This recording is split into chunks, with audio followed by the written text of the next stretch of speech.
Hello, everybody.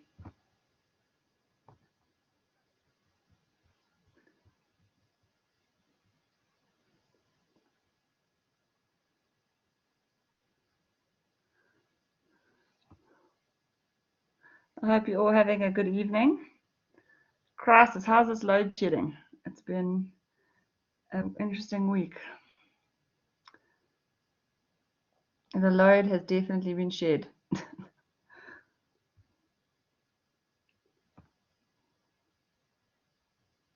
Okay. Yes, see, 3 times a day. It went off for me. Well, we obviously had a fault. It went off on Sunday and it only came back on like Monday evening. And then it went off again and it keeps going off. And then I'm like supposed to be doing lectures online for face-to-face because they still do online lectures. So it's just a dog show. Like students can't log on, I can't log on. It's, yeah, we're winning.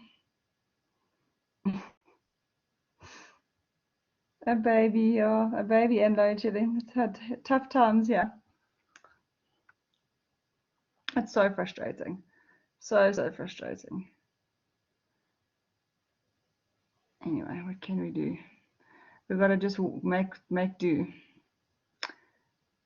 And I feel like I don't even know what's going on anymore.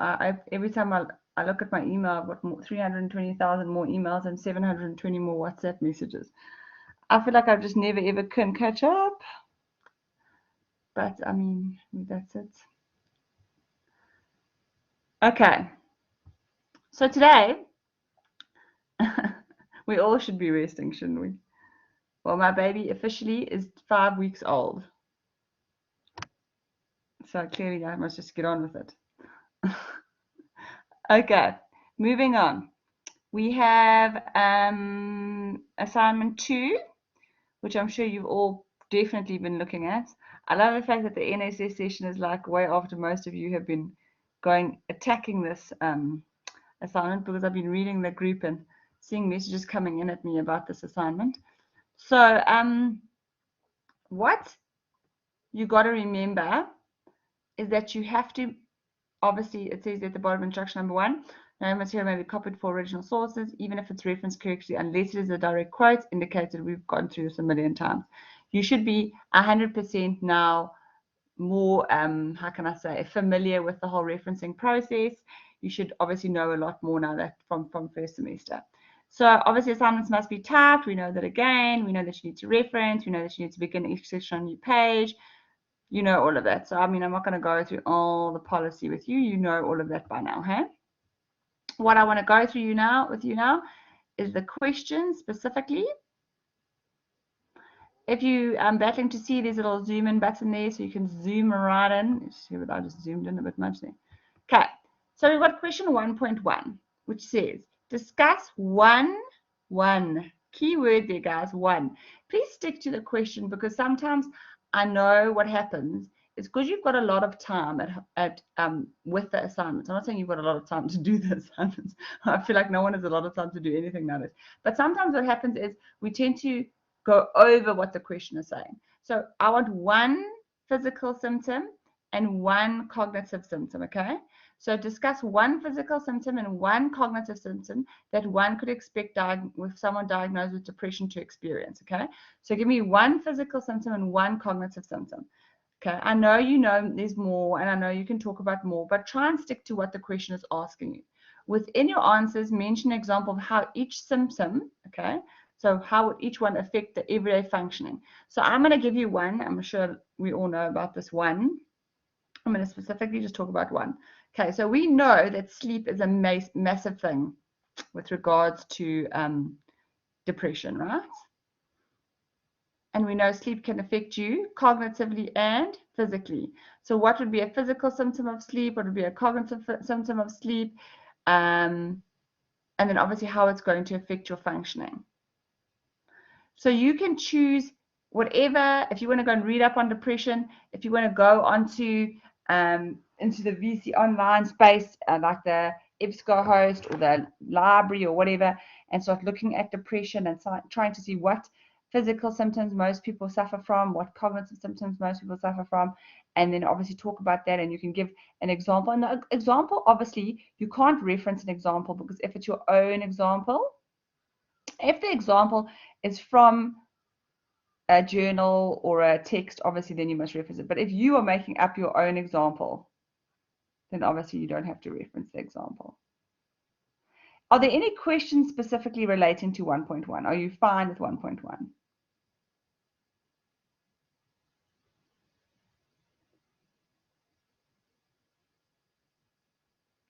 Everybody fine? Okay. So there's lots of things you can talk about with depression. I mean, there's loads. Okay. Appetite, you know, loads. Okay, so one standard type page. And the reason that they're giving you this amount is because they want you to make sure that you're not going over, because it's so easy to write too much. It's actually quite difficult to limit yourself to amount of words. Any person can go and write a whole long story on depression. It's actually very difficult to limit yourself to what we're looking for in the specific page number. And that's what the trick is. The trick is to give me specifically what you're looking for and sticking within that page number. Okay, so question 1.1 is coming from Learning Unit 4, which is on psychological disorders.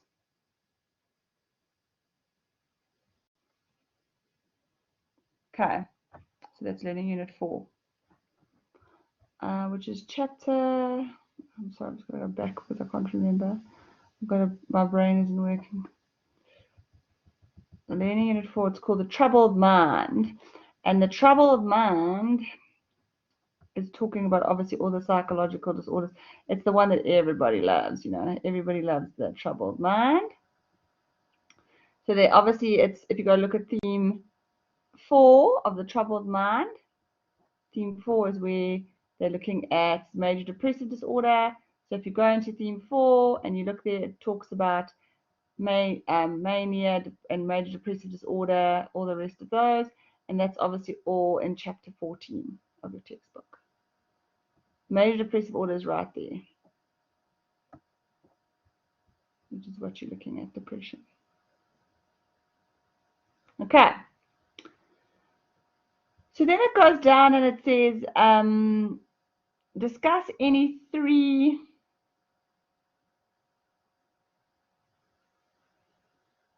it could be, for example, okay, sorry, I just want to answer your question. You're saying, so it's one physical example and one cognitive example, sleep.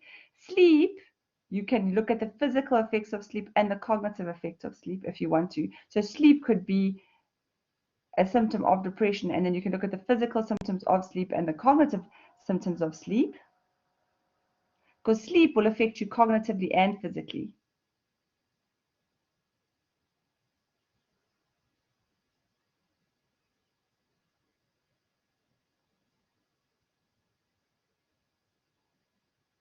You got what I'm saying? Cool. Some symptoms are only physical, some symptoms are only cognitive. But sleep is definitely going to fall into both, because lack of sleep is a cognitive as well as a physical thing.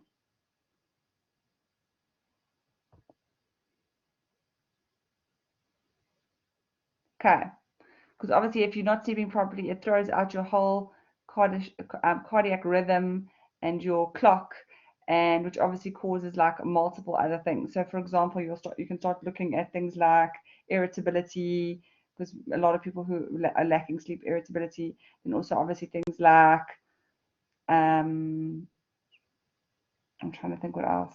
I don't want to give too much away without saying too much. You know, you can think about things that you might do when you're not sleeping to keep your energy levels up.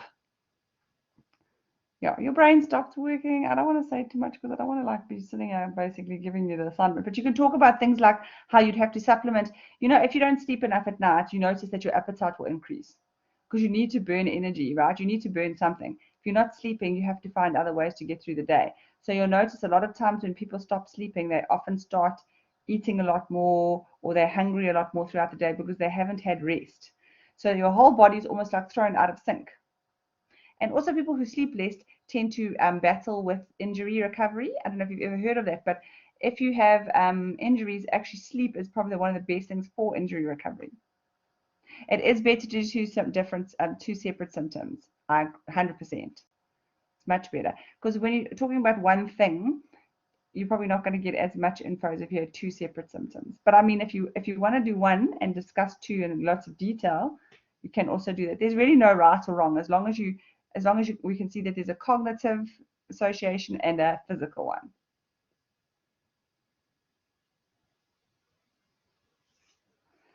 Okay. Discuss any 3 cognitive explanations for major depressive disorder. Okay, so depression specifically. What are the 3 cognitive explanations that people have for why people are depressed? Remember, cognitive is saying, what is cognitive? Cognitive is thinking, reasoning, problem solving. So it's saying, looking at those, that the cognitive theorists and the cognitive components of psychology explain depression from a cognitive point of view. So that's basically what they're asking. Explain why people are depressed from a cognitive perspective. Okay. So furthermore, for question 1.2, you're required to reference at least 2 credible journal articles, no older than 10 years. Consult with your lecturer if you're unsure what this means, or if you're unsure of the credibility of your source. See the rubric attached for the marks. Okay. So now, obviously, you need to go and look for 2 credible sources that are not 10 years old. Okay. So we don't want to see anything from 2010, 2011 and up, right? And you want to explain to us, these 2 credible sources, what their perspective is from a cognitive point of view. Because cognitive, remember, cognitive is saying the way I think affects the way I behave. Thinking affects feeling, and feeling affects behavior. So basically what the cognitive therapists are saying is that the way you think about something is going to affect the way you feel about it, which is going to affect the way you behave. So it's that, looking at that to explain depression. So saying depression is probably coming from some kind of thought process or some kind of feeling or thinking perspective that is leading the person to behave in a particular way. Okay. Obviously here you've got a bit more leeway. They've given you 2 standard type pages there, because it's a 30-mark question, obviously, with 10 marks from the, and 10 marks for the journal. Okay, so if we go down to the rubrics at the end page there, hold on, let me just flip there quickly.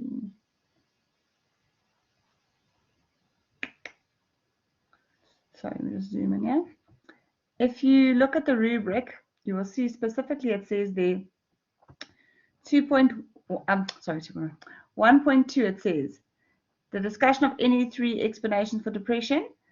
The article must be credible, must be relevant, must be credible, must be relevant. So there's got to be 2. It's going to count 5 marks for each one. Yes, Kelly, you are correct. Author, date, yeah.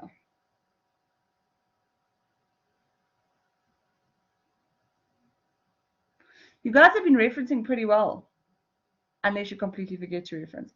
I mean, the referencing that I've seen has been very good. I have seen some people who have completely forgotten to reference, which is just, you know, I don't know how we're still there. But the referencing I've seen has been very, very good. So those of you that are referencing are definitely referencing correctly.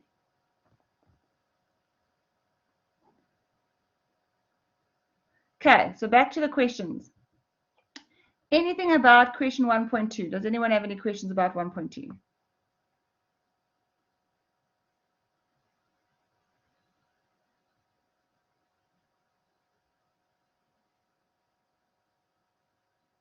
No one. Okay. Okay. 2.1, very easy. Discuss any 3 principles underlying the humanistic therapy. You should know about humanistics. We've spoken about the humanists in first semester as well. We've spoken about humanistic therapy quite a lot. Humanistic therapy is anything where we are talking about putting the person-centered therapy. So if you think about people like, and I'm just going to throw out some names, and obviously you can go look up on, and you should definitely, these names should trigger something for you. So if you hear the name like Carl Rogers, humanist, Abraham Maslow, humanist. So these people, obviously you need to discuss the principles of these kinds of therapy that these people are specifically dealing with. So those kinds of therapy are very person-centered, focusing on the belief that we believe what? That people are inherently good. So it's very different to Freudian therapy. So this is in learning unit 5. Yes. So if you've got a learning unit 5 and humanistic therapy is in learning unit 5, which is in chapter 15. So here we want you to talk about, I want to see you write and talk about active listening, because the therapist is very much involved in active listening, hey? And there's a lot of like reflection of people's feelings. There's a lot of what's the word I'm looking for? Frame of reference, all this kind of thing. Unconditional positive regard. Okay. How do you guys feel about the humanists?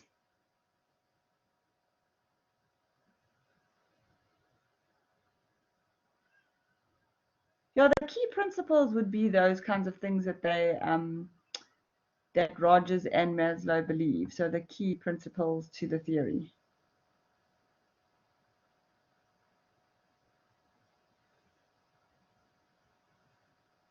I mean, it'd be a bit weird if I start naming them all, but I have said some of them.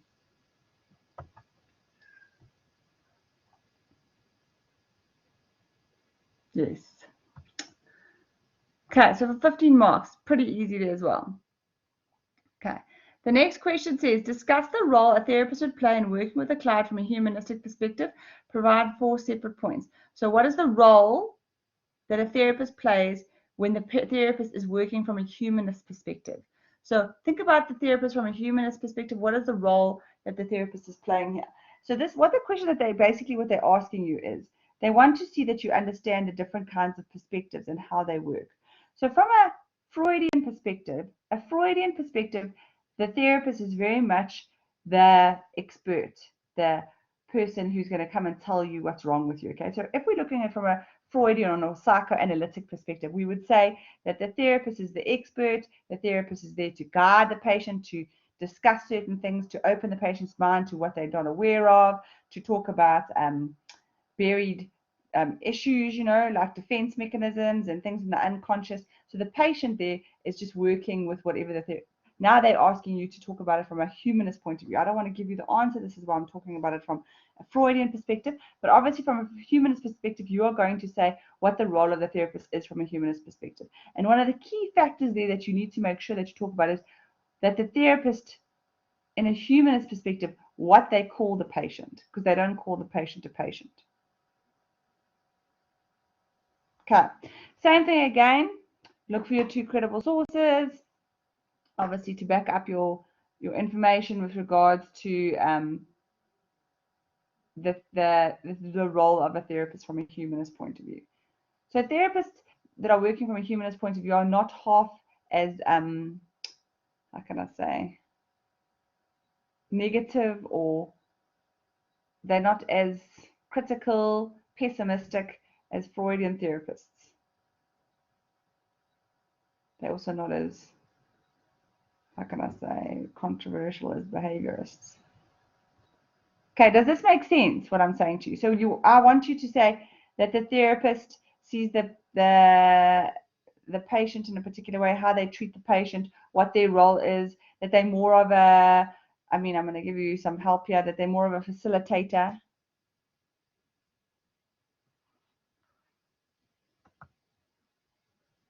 Okay, so it's pretty easy. And if you look at the rubric and you follow the rubric, and I always say to students, my advice always to students is, go through the rubric once you've got your assignment. So once you've typed out your assignment, pull up the rubric and say, okay, cool. The discussion of one physical symptom of depression. Have I got one physical symptom? Have I got how it affects my everyday life? Number 2, did I discuss one cognitive symptom of depression? Did I discuss how it affects everyday life? Then, do I have the cognitive explanation for depression? Do I have 2 articles? Okay. Am I happy with that? Tick each box. Yes. Okay, I've done that all. Then I move on to my next one and I say, have I underlined the key principles of the humanist perspective? Have I looked at the role of a humanist or a person-centered perspective, what the therapist's role is? Did I have articles from each of those? Is there an appropriate essay format? Did I write with an introduction, a conclusion? Is there paragraphs? Did I space well? Is my grammar okay? Did I start a sentence with a capital letter O? My word, please. I mean, how many times I see a sentence with a small letter? I don't know. We're not even in English. It's confusing to me why we're dealing with this. And then also obviously sticking to page limits. And then bibliography on a separate page. Did I include all my sources in the bibliography? Meaning, did I include the 4 articles? Because for heaven's sake, the 4 articles better be in there, hey? Because they need to be in the bibliography. And why on earth am I dealing with numbers on the side of a bibliography? I don't know. I don't have number 1, 2, 3, 4, and 5 next to my references. Please, they're in alphabetical order. There's no 1 point. No. I still see that. There's no numbering in a bibliography. It's alphabetical. It's on a separate page. Okay. So theoretically, if you stick to the questions, 1.1 should be a page, 1.2 should be 2 pages. 2.1 should be a page, 2.2 should be 2 pages. So theoretically, the writing should be 6 pages in total. That's not including your bibliography or your introduction. You know how you guys do a table of contents. Obviously not including that. Do we have to write in essay format? Yes, for question 2.2 you do. Because 2.2 we mark you for essay format. The rest, not so much. But 2.2, because it's on the grid, as I have to give you a mark for essay format. So 2.2 should definitely be an essay format. The rest, no, it's fine. No biggie. Okay. So theoretically now, unless you're obviously one of my students who I deeply apologize, you should have covered all the content, right? Because I didn't do my Collab on Monday because I had no electricity. But the rest of you, or if you were able to join Rebecca's Collab, you should have all gone up to Learning Unit 6 now. So theoretically, you know everything. Everything has been covered. Okay, so but even though the assignment is not covering Learning Unit 6, it's Learning Unit 4 and Learning Unit 5.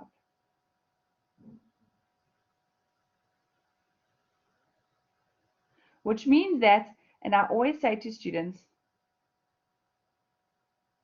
oh, Kelly, to be honest, I don't really mind if it's reference list or bibliography. I'm not that fussy. I'm really not fussy. Okay, so now if you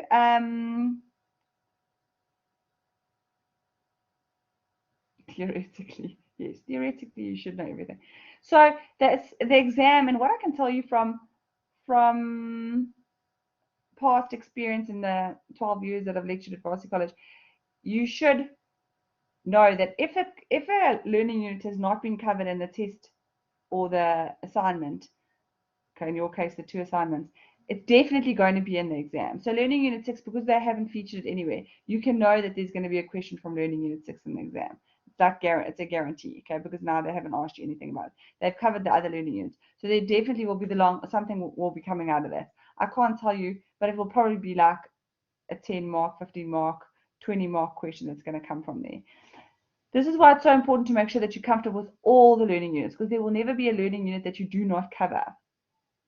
There's always questions in every single learning unit. So what I was thinking, and for those of you who want to, and I will send it to Rebecca's group as well, sometime, not this next week coming, because this next week coming is obviously assignments, but the week after, I think we should have a PSYC Collab discussion where we just throw around some issues and questions and just talk a bit of PSYC, because I know all you guys do is read the textbook, answer the questions, and then read a lot of articles. There's a lot of reading. So I feel like maybe what we need to do is we need to have a little debate.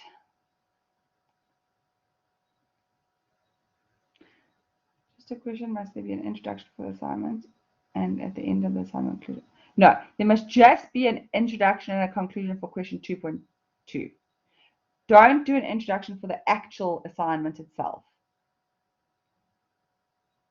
That makes sense. So we only want to do an introduction for question 2.2, a conclusion for 2.2, and you're going to start the assignment with the table of contents, and then you're going to go straight to 1.1. Don't write the whole story there. Yeah, so I think not next week, the week after. I'm terrible with dates at the moment. The week after, which I think is that second week of November, we'll host maybe 2, or depending if people can't join the one, we'll have 2. We'll have some, we'll call it a PSYC discussion forum, PSYC Collab discussion, I don't know. And then we will basically, we will gooi it out, and we will have some debating, and we can talk about some things, and we can discuss things that you've noticed in the textbook and whatever. Because obviously it is difficult, because you are, when you're learning from an online platform, it is more challenging because you obviously do a lot more reading, and it's a lot more you engaging with the content. But what's the harm in having a friendly discussion, which sometimes can turn into a friendly debate, or even sometimes a heated debate? I'm open for anything. Okay. Oh, 8th of November. Did we say that? Or did Gayleen, are you just telling me the 8th of November? Okay, then we can talk about questions that you have, things that you've noticed, things that you might have read. We can discuss some of the content, because I know it's not the same experience to sit in a. Yeah, we can do it then. I'm easy. The 8th, we can. Like I say, I'll throw 2 dates out there, and we can do 2. It's just nice because then we can talk about things, because obviously I know PSYC is well, see, I did PSYC at varsity very long ago, but when I lecture it to the face-to-face students, I know it's nice to be able to debate and discuss, and have scenarios and talk about things, and it makes it a lot more applicable and almost like user-friendly. I don't know if I can say that. And it's nice to actually like engage with it. So that's why I'm thinking if we do this, we can have like a bit of engaging with the actual content, instead of just reading journals and reading the textbook and doing the ICE task and doing the assignment. Yes, relatable. Thank you. I couldn't speak English for a bit there. It becomes more relatable. So I think, yeah, it's quite nice to do that.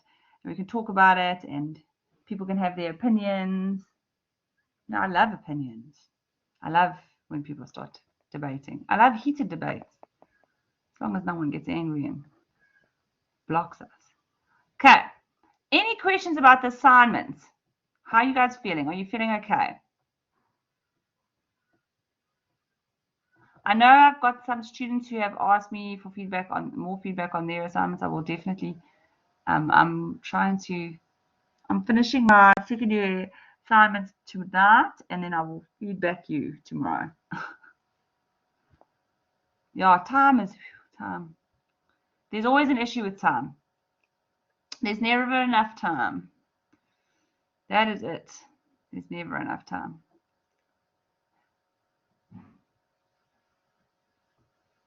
But unfortunately, we just have to make time.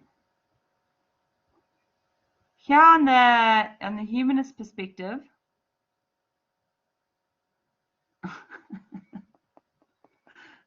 okay. Sorry, Sorrel. What did you do?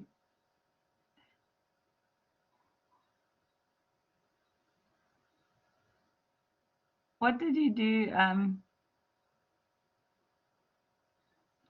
What did you do for question 2.1?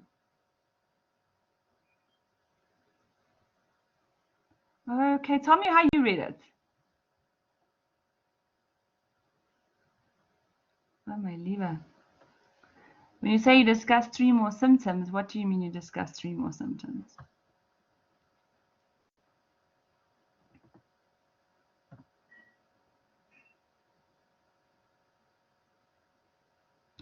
Oh, you read symptoms instead of explanation.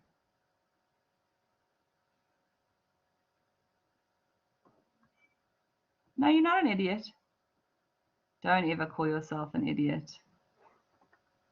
Yeah, you see, this is why it's vital to read, hey? Because the question says discuss any 3 cognitive explanations, not symptoms.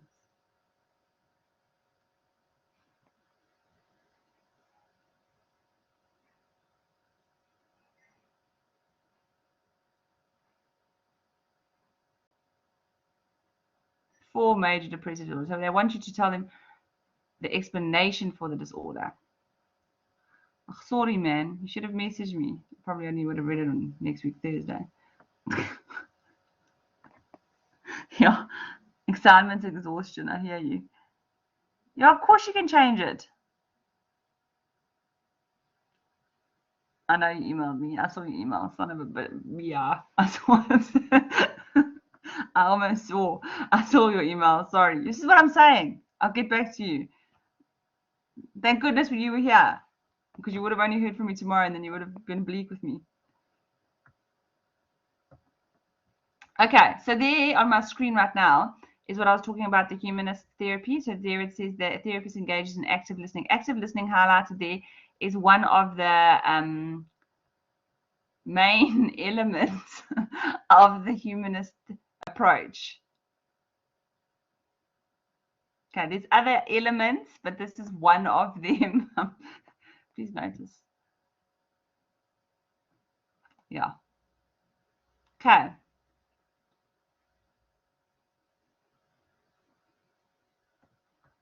Now the exhaustion is real. Shame, Galen, did you also do the same thing? Did you also do 3 more new symptoms? Sorry, man. Oh, sorry. Okay, well, now you know.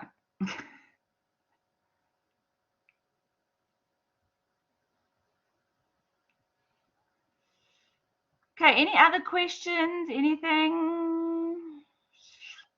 Anything else? You know, if you click on these little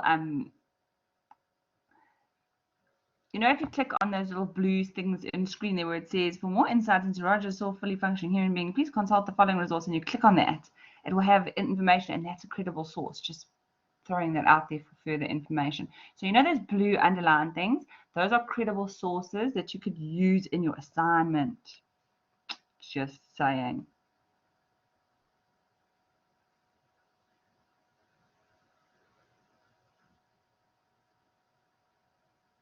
Yes, that's correct, Kelly. We don't say cited in. I agree. I agree. The NSS, that's what I said earlier. The NSS session is a bit, I feel like it's late for the assignment, because I've been getting emails and questions about the assignments, and then I'm like, it's so silly, because if I had the session, then people wouldn't be asking me these questions.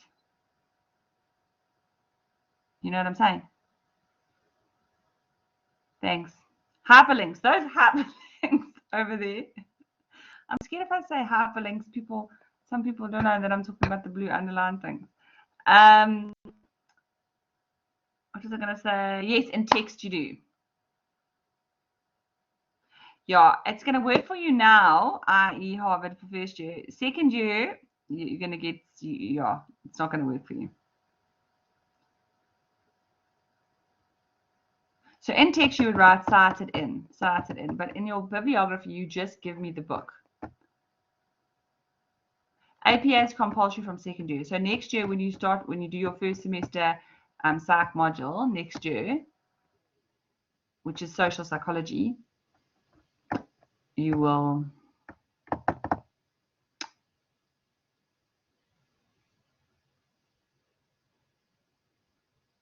snap.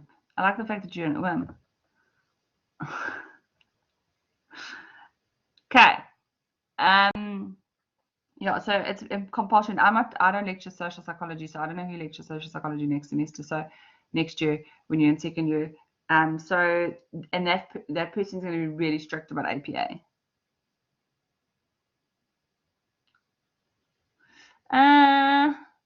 You see, the problem is, if it says journal article, I would recommend that you use a journal article. Some people can be finicky. I'm not as finicky, but you know about that.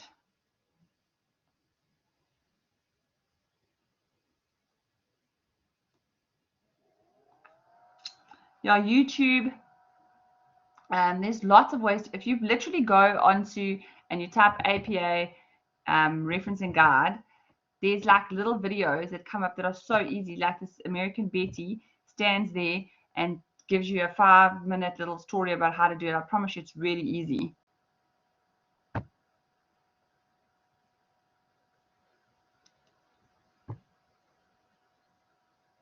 An American Betty. She's there. She's like got a little talking, a little pointing thing.